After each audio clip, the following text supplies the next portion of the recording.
Hello and welcome to this video on E2 reactions, and we'll be doing a bunch of examples so we know what to do on a test. So the first thing you want to do is find out where our leaving group is, and that is right here, this chlorine atom. And the carbon connected to our leaving group is called our alpha carbon, so alpha. And the carbons directly connected to our alpha carbon we can label as beta, so this will be beta 1 and beta 2. Remember, in elimination, we are creating alkenes. So what's the first step that we do in this? Well, we are going to deprotonate and make the double bond and have the leaving group leave. So it's a lot of steps. So elimination, E2, is also concerted. So this is all happening in one step. So let's redraw our molecule here, our chlorine. A tip to do is remove this sodium cation and just put a negative charge on that oxygen. So let me erase this. So we had an oxygen right here. Put a minus. Okay, so we have our hydrogens.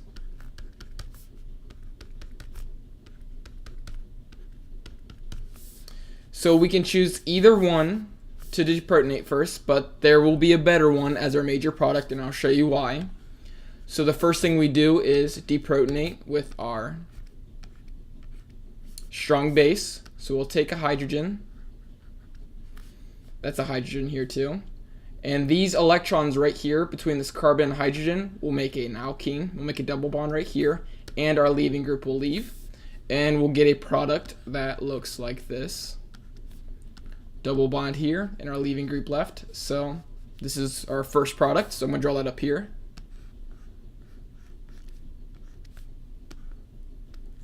So let me redo this problem so I can show you what our other product will be.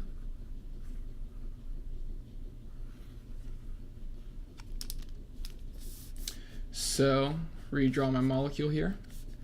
We'll have our strong base. Notice our base is strong and sterically hindered.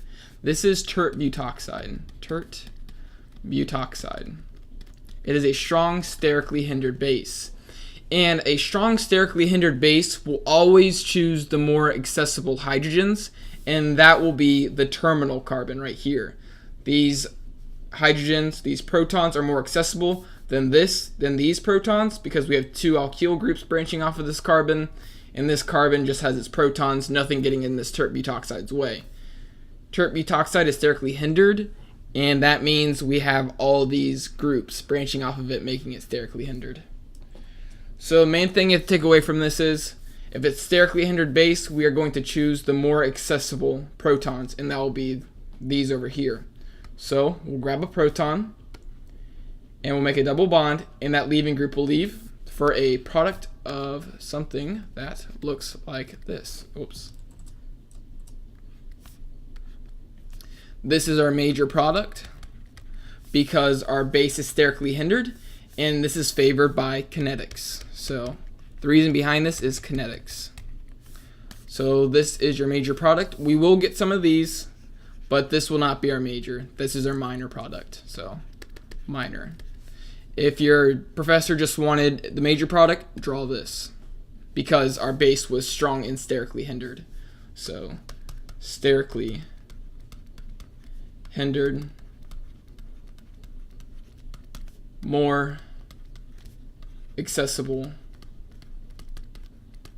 proton. Okay, let's do another example. Hello and welcome to the second part of our examples, and in this reaction we are still doing E2 examples. So what is this base right here, and is it sterically hindered? It is strong because we can get rid of this potassium ion because that's just a K+. This O- has a carbon that has 3 methyl groups branching off of it. So this is again tert butoxide. So let me just remove all this. We have a strong sterically hindered base. Where is our leaving group? That is right here. So this is our alpha carbon. Directly connected to it are our betas. So beta 1, this is beta 2. I'm going to remove those so we can see our hydrogens.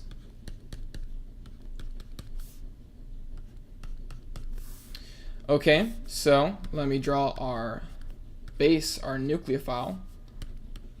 We will take a proton, take these electrons, make that alkene, and kick off our leaving group to give us a product that looks like this.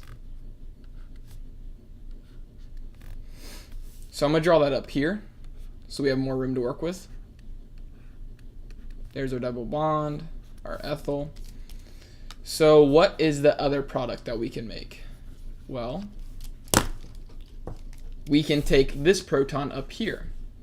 So let me do that. Let me redraw this. So this. So we have our strong sterically hindered base, O-, tert butoxide, the name of it. We will take this proton, use these electrons in this bond to make our alkene, and we'll kick off our leaving group. And we'll get something that looks like this. So which one is our major product? Well, remember, this is a strong sterically hindered base. So we want the one that is least, that is actually the most accessible. So we look for more accessible protons. So obviously it's going to be this one. This carbon's only secondary. This is a tertiary carbon with all these substituents branching off of it. So our major product will be this one because these protons are more accessible.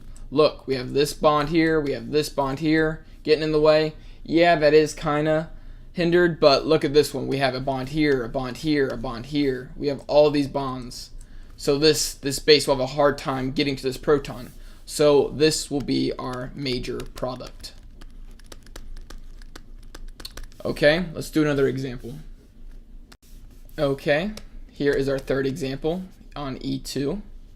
So where is our leaving group? Our leaving group is on this carbon. So this is our alpha carbon. We only have one beta carbon, so here's our beta hydrogens. We have these two hydrogens branching off. These will be the protons that we are taking to make that alkene, that double bond. So let me draw in our strong sterically hindered base, which will be this tert butoxide. So O-. That's what this guy right here is, this guy. So we will take that proton, use these electrons in here to make a double bond. So we'll show that by drawing it here. And we will kick off this leaving group for a final product of this. This is the only possible product because there's no other beta hydrogens to attack. So there you have it. So I hope this video helped you guys. So yeah.